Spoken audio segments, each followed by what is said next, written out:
welcome to my channel. Welcome to day, day 22.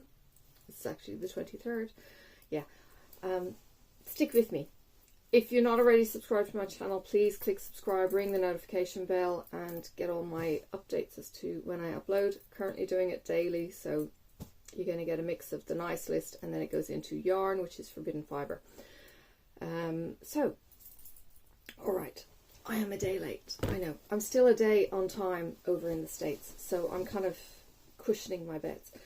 I got home from work after a frantic day out from 9 AM yesterday, and I got home at, I don't know, 7:30, 7:15-ish.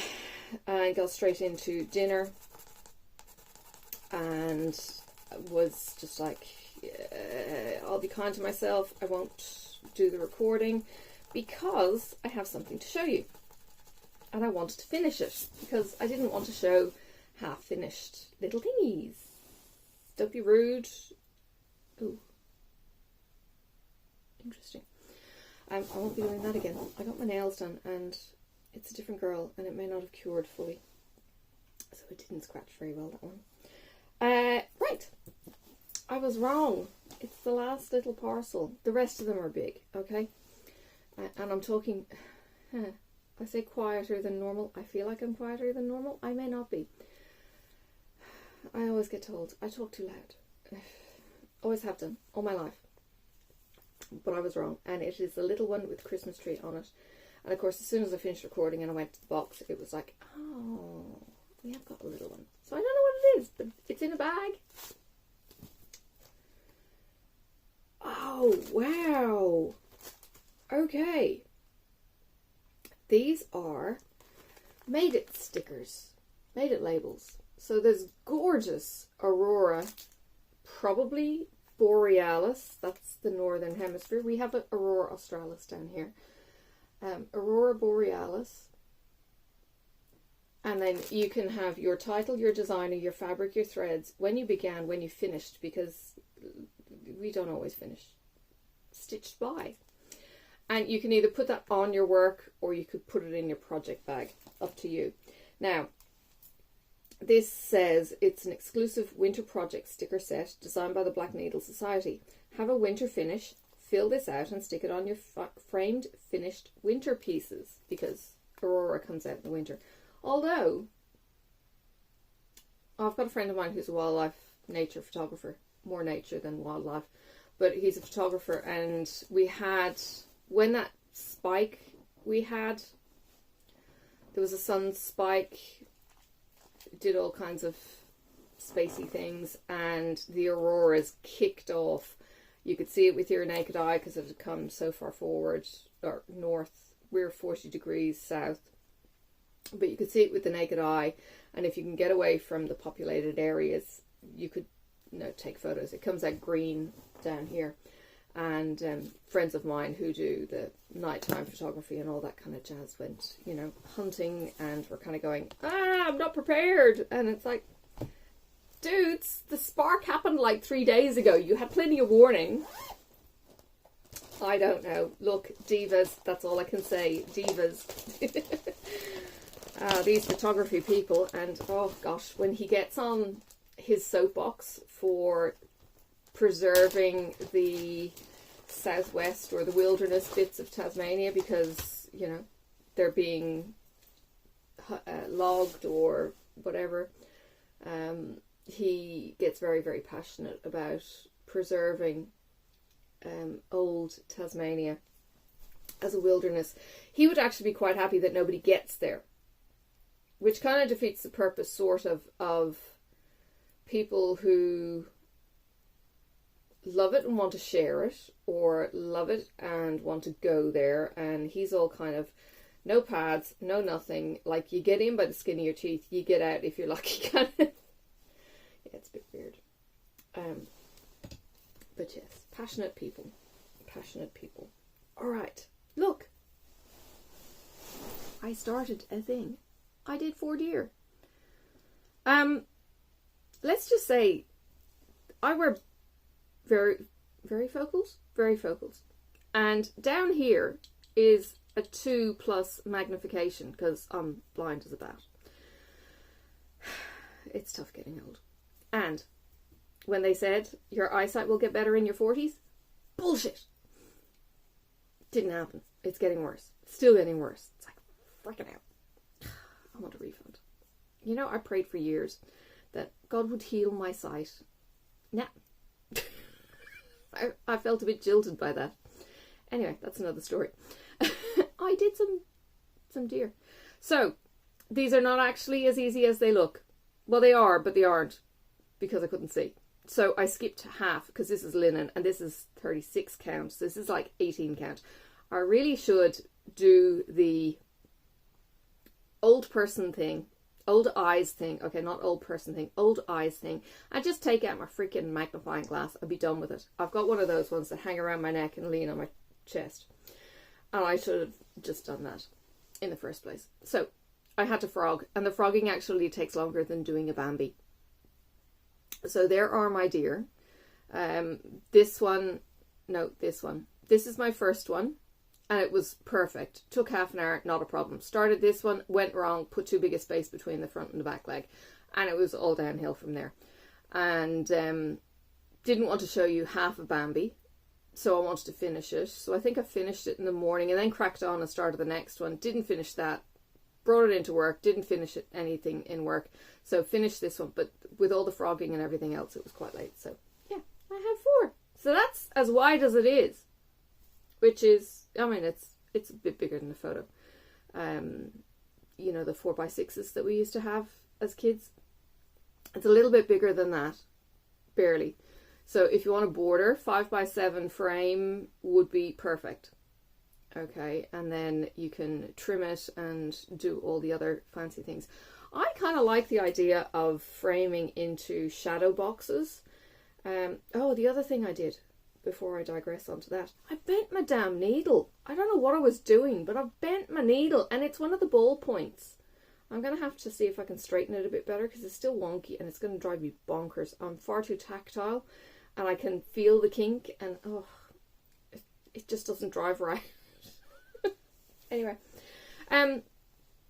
shadow boxes. I like the idea of the shadow boxes in that you can then fill the deeper space with trinkets of the season.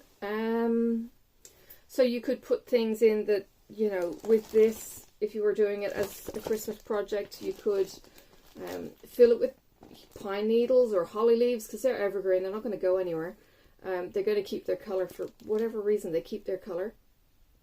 You could even use the fake stuff at Christmas time that you get, so fake leaves and berries.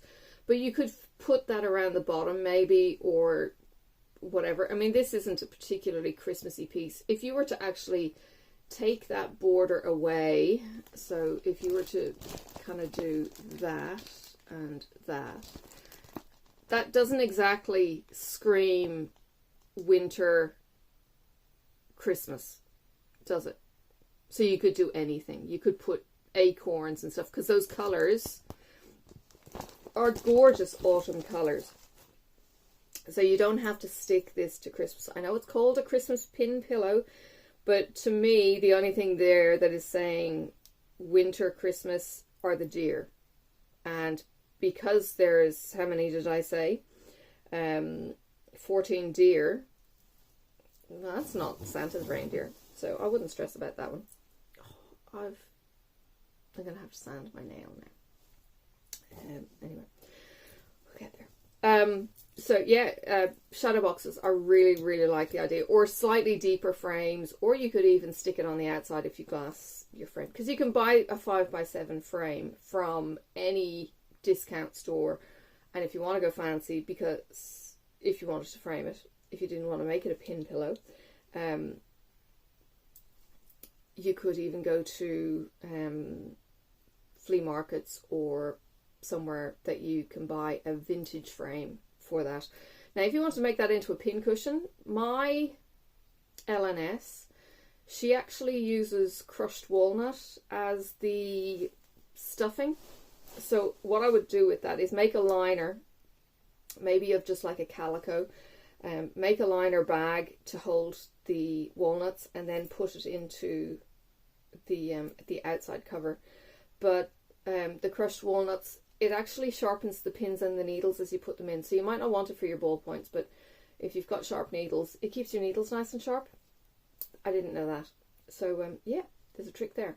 We have, I think it's a 5 kilo bag of walnuts. We got one from, I don't know, some wholesaler dude. He was advertising within my vegetable box people, and he was coming down from up north and gave us 5 kilos of walnuts out of the back of the van kind of thing. And they got eaten in next to no time. Marcus 3D printed a fantastic nut cracker, and it made cracking nuts really easy. So we actually got into the nuts and started eating them with the salads and all of that kind of thing. So we wolfed through 5 kilos, and we had to go out and get another 5 kilos. We've been a little bit slower this time around, but we still add the walnuts to our salads because this nutcracker is the business. It's not like the old-fashioned, you know, scissors one where you have to use hand power. This thing is a twist screw thing. It's the bomb. It's brilliant. And it makes cracking nuts like Sophie could do it at the age of 2, and she will actually help me and compete with me to shell the walnuts while I'm getting a salad out of a bag ready. So by the time Marcus has the barbecue cooking, we have cracked 3 persons worth of walnuts. She loves nuts too, which is really good because no allergies. I made sure when I was pregnant that I actually ate peanuts and other nuts. I didn't avoid them, and I didn't go crazy with them, because when I went crazy with southern fried chicken, so KFC style chicken, when I was pregnant with one of my kids, he spewed every time I ate anything with a herb on it when he got out. So this time it was kind of like, okay, I'm going to have a handful of peanuts and that's it. Just to kind of let her know that this wasn't something that there needed to be an immune issue. It worked with all my other kids. It worked with her. She can eat peanuts and nuts without any issues. That may not be why it works, but it was what I did. I didn't go crazy. I just went in moderation, had a few. I'm not allergic to them, so it was no biggie. And yeah. So yeah, the nut cracking thing is definitely really cool. And she's a fruit and nut freak. She'd live on fruit and nuts more than anything else. And the odd Malteser. She kind of goes, can I have a Malteser? Can I have a chocolate? She was asking me for chocolate last night. And she goes, can I have a Malteser? And I was like, yeah, you can have one. Can I have 2? Maybe I'll have 3. 2. At least she can count. She's pretty good. Like we do the counting with them, so, you know, with her. And it's kind of like, you know, how many is this? 3. You know, or whatever, and she'll count it out, and it's just a way of just reinforcing and putting it into everyday learning and stuff. So today I'm actually at home this morning, although there was a job to go and collect a Bennett's Wallaby from the vet to hold it for the day while they wait for a carer, because the vet's closing for the day. It's a emergency after hours vet. And I'm kind of going, no, I need to record for my people. I'm not going to go and get a Benny. And I'm still working today, so it's like, ugh. I mean, I could hold it in my room in a crate. Hubby can drop it later, or somebody can collect it from the house later. But it was just like, yeah. No. I'll know my limits. If it's still there, maybe when I finish recording I might jump and run. But for now, I'm staying. That's my story anyway. We've got shopping coming, and I need to record my premiere video because me, the host, the organizer, has been a little bit slack and hasn't actually recorded yet because I'm busy as... Anyway. Like the videos are coming in and it's like saying premieres in 31 hours, and I'm kind of going, what? No, Christmas is not that soon. Yeah, it is. It really is. Tomorrow night is Christmas Eve for me, and it's bang, because I'm a day ahead of you guys. And it's like, Christmas Day, whoa, Saturday morning, it's like, it's all over. So it has to be done tomorrow, today. So yeah, I have to organise my studio.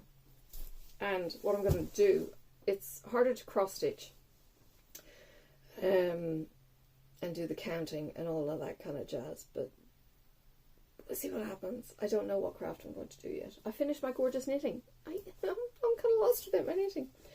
I could crochet. I really could crochet, but even that's difficult because you got to crochet one and then you've got to double crochet and then you've got to crochet one and then double crochet, and I keep mixing it up when I'm talking. It's terrible. Elderly head. My son, who is 22, he was saying yesterday when we had coffee that he has really bad short-term memory, and when I mentioned it to my husband, he goes, "What was that?" It cracked me up. He was dead serious. He missed a couple of words that I'd said, but just the appropriate timing of the pun was funny. Back when I was his age, I was running drinks in a bar, and I would remember the table by the drinks. Don't tell me names and anything else. I'd remember the drinks. Any waitress will be the exact same. You know the table by the order. Never had a problem. My memory worked just fine back then. Now, stress. Yeah. It's a thing. It's interesting talking a bit more about health. Excuse me. Chatting with one of my colleagues, and she was saying she's on blood pressure medication, and one of our other colleagues has just left and transferred elsewhere, and I'm on blood pressure medication, and she was saying that her body has become a lot less stressed now that she's out of my work environment. And I was like, that's really interesting. I've been in my work environment for years and been put on the blood pressure medication through that time, not before that time. So it's like, could it be work induced? Quite possibly. Seeing as yesterday I got in and my chair already has a great big stack of files on it, and it's like, okay, it's going to be a day. And it was a day. It was 5 o'clock before I got out of my second office. No, it was actually 20 to 5 before I got out of my second office. And yeah, then I got distracted. But it was okay. All right, I will do something. I will do something crafty and we'll give you an update and be back later. Well, maybe tonight, my time, maybe tomorrow. I'll see how I go. I'm not going to try and put too much pressure on me because the premiere video needs to be an hour long, so that's a little bit more effort, and brains, my phone will not cope. It's not going to have brains for an hour video, I don't think. So, I will talk to you soon. Take care, and yes, see you in the next video. Bye for now.